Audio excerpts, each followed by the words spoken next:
इतिहास में कुछ चीजें ऐसे हैं जिन्हें देखकर हमारी समझ ठहर जाती है। कुछ रहस्य इतने गहरे हैं कि ना तो कोई पूरी तरह से उन्हें सुलझा पाया और ना ही उनके पीछे का सच उजागर किया जा सका। कुछ ऐसी चीजें जो पहली नजर में साधारण लगती हैं, लेकिन उनके पीछे छुपा है एक अकल्पनीय रहस्य।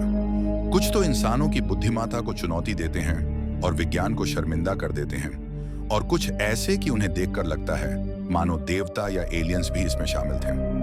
आज हम आपको दिखाएंगे इतिहास की कुछ ऐसी रहस्यमयी चीजें जो न सिर्फ दिमाग को झकझोर देती हैं, बल्कि सवाल खड़े करती हैं। क्या हम सच में जानते हैं कि पृथ्वी पर क्या हुआ था? क्या कुछ रहस्य ऐसे हैं जिन्हें इंसान कभी नहीं समझ पाएगा? तो चलिए शुरू करते हैं इस अद्भुत सफर को, जहां हर खोज एक नए रहस्य का दरवाजा खोलती है। तो चलिए अब अगले रहस्य की तरफ बढ़ते हैं। अब बात करते हैं पेरू के नजीका लाइंस की। क्या आपने कभी सोचा है कि रेगिस्तान में इतने बड़े चित्र कैसे बन सकते हैं जो सिर्फ आसमां से दिखाई दे? ये है नजीका लाइंस। पेरू के नजीका रेगिस्तान में फैली हुई है और यह लगभग 2000 साल पुरानी है।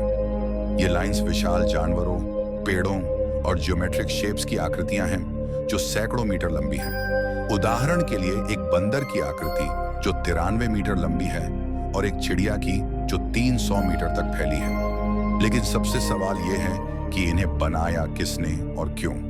उस समय के लोग यानी नस्का सभ्यता के लोग उड़ नहीं सकते थे, तो इन्होंने इन चित्रों को कैसे डिजाइन किया जो सिर्फ हवाई जहाज से दिखते हैं? वैज्ञानिकों ने इन लाइंस को समझने के लिए कई थ्योरी दी है।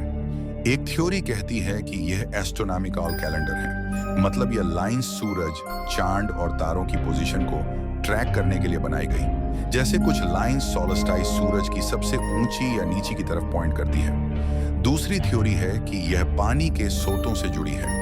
नाच का रेगिस्तान बहुत सूखा है, तो ये शायद ये लाइंस पानी के देवताओं को खुश करने या पानी की तलाश के लिए बनाई गई हो। लेकिन कुछ लोग इससे आगे जाते हैं। वो कहते हैं कि यह आलियन लैंडिंग साइट्स हैं।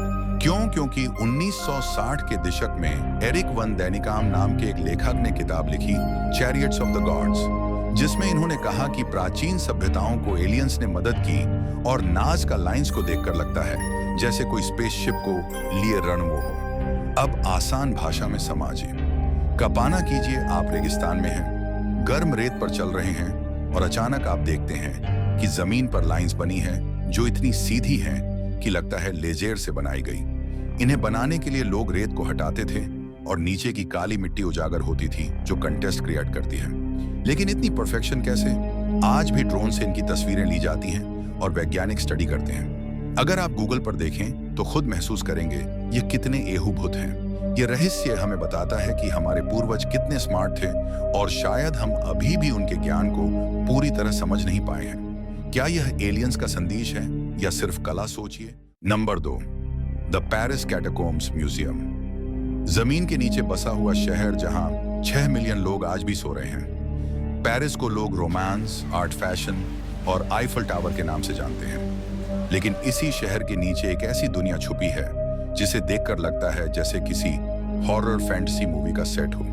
ऐसी जगह जहां नैरो टनल्स हैं, ठंडी हवा है, पूरा अंधेरा है और दीवारों पर लाखों नहीं बल्कि करोड़ों की तादाद में इंसानी और खोपड़ियां लाइन से लगी हुई हैं। लेकिन यह म्यूजियम बना क्यों? चलिए जानते हैं। 1700 के एंड में पेरिस बहुत सारी प्रॉब्लम फेस कर रहा था, जैसे ओवरक्राउडेड ग्रेवयार्ड्स, रोटिग, डिजीज आउटब्रेक्स और स्मेल जो शहर में फैल जाती थी।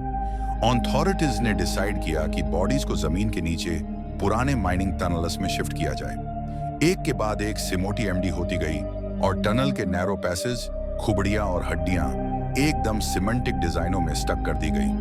पूरे प्रोसेस को पूरा होने में 12 साल लगे। आज कैटाकॉम्स में करीबन 60 लाख लोगों के कंकाल मौजूद हैं। पब्लिक म्यूजियम एरिया छोटा सा है, पर कैटाकॉम्स का एक्चुअल नेटवर्क 320 किलोमीटर से ज्यादा अंदर तक है और इसमें से 95% एरिया स्ट्रिक्टली रेस्ट्रिक्टेड है। जरा सोचिए, एक ऐसा जंगल जहां पेड़ सीधे नहीं बल्कि टेढ़े मेढ़े हों, और सिर्फ 1-2 नहीं बल्कि 400 से भी ज्यादा पेड़, सब एक ही जैसी अजीब आकृति में।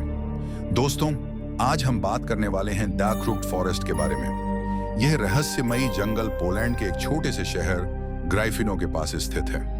इस जंगल का असली नाम है खृजविलास, लेकिन दुनिया इसे जानती है द क्रुकेड फॉरेस्ट के नाम से। इस जंगल की सबसे हैरान कर देने वाली बात यह है कि यहाँ के पाइन ट्रीज जमीन के बिल्कुल पास से सी शेप में मुड़ जाते हैं और उसके बाद अचानक सीधे ऊपर की ओर बढ़ने लगते हैं। अब सवाल यह है, आखिर ये पेड़ ऐसे क्यों हैं? सच तो ये है दोस्तों, इस सवाल का जवाब आज तक कोई पक्के तौर पर नहीं दे पाया है। कुछ लोगों का मानना है कि 1930 के दशक में इंसानों ने जानबूझकर इन पेड़ों को मोड़ा था ताकि इनकी लकड़ी से नाव या फर्नीचर बनाया जा सके, लेकिन फिर दूसरे विश्व युद्ध के कारण यह काम अधूरा रह गया। वहीं कुछ वैज्ञानिकों का कहना है कि शायद भारी बर्फबारी, तेज हवाएं या प्राकृतिक दबाव इन पेड़ों के मुड़ने की वजह हो सकते हैं। और दोस्तों, कुछ लोग तो इस जगह को पैरानॉर्मल भी मानते हैं, जैसे किसी अनजानी शक्ति, एलियंस या ऐसी ताकत का असर जिसे विज्ञान आज भी समझ नहीं पाया है। जो भी सच्चाई हो, एक बात तय है, द क्रुक्ड फॉरेस्ट दुनिया की सबसे रहस्यमयी जगहों में से एक है और आज भी यह जंगल लोगों को हैरान करता है। अगर आपको ऐसे रहस्यमयी और अनसुलझे स्थानों के बारे में जानना पसंद है तो वीडियो को लाइक करें, चैनल को सब्सक्राइब करें और कमेंट में जरूर बताइए आपका क्या मानना है, प्रकृति का करिश्मा या कोई बड़ी रहस्यमयी कहानी। Number 5, the stone spheres on Costa Rica. क्या आप समझ सकते हैं, कोस्टा रिका के घने जंगलों के बीच कुछ ऐसे पत्थर मिले हैं जिन्होंने पूरी दुनिया के वैज्ञानिकों को हैरान कर दिया है। इन्हें कोस्टा रिका के स्टोन स्फीयर कहा जाता है। ये पत्थर बिल्कुल एकदम परफेक्ट गोल आकार में हैं, जैसे किसी मशीन से बनाए गए हों। लेकिन हैरानी की बात यह है कि जब ये बनाए गए थे तब आधुनिक मशीनों का कोई अस्तित्व ही नहीं था। इन पत्थरों की खोज करीब 1930 के दशक में हुई थी, जब जंगल को साफ किया जा रहा था। इनका आकार छोटे गेंद जितना है, तो कुछ पत्थर 2 मीटर से भी बड़े हैं और कुछ का वजन 15 टन तक माना जाता है। वैज्ञानिकों का मानना है कि इन्हें प्राचीन डिक्वीज संस्कृति के लोगों ने 300 ईस्वी से 1500 ईस्वी के बीच बनाया था। लेकिन सबसे बड़ी रहस्य की बात यह है कि इतने कठोर पत्थरों को इतनी सटीक गोल आकृति कैसे दी गई। न तो कोई लिखित प्रमाण मिला है और न ही ऐसे औजार जिनसे यह साबित हो सके कि इन्हें कैसे बनाया गया। फिर भी ये पत्थर लगभग 100% गोल हैं। कुछ विशेषज्ञों का मानना है कि पत्थरों को आग से गर्म करके और फिर ठंडे पानी से ठंडा कर करके धीरे धीरे घिसा गया होगा, लेकिन यह सिद्धांत भी पूरी तरह साबित नहीं हो पाया है। इसी कारण कुछ लोग मानते हैं कि इन गोल पत्थरों का इस्तेमाल खगोल विज्ञान, शक्ति के प्रतीक या दिशा निर्देशन के लिए किया जाता था, जबकि कुछ लोग तो यहाँ तक कहते हैं कि इनका संबंध एलियंस से हो सकता है। आज ये स्टोन स्फीयर यूनेस्को विश्व धरोहर स्थल का हिस्सा हैं, लेकिन इनका असली उद्देश्य आज भी एक अनसुलझा रहस्य बना हुआ है, जो हमें यह सोचने पर मजबूर करता है कि प्राचीन सभ्यताएं हमसे कहीं अधिक उन्नत थीं।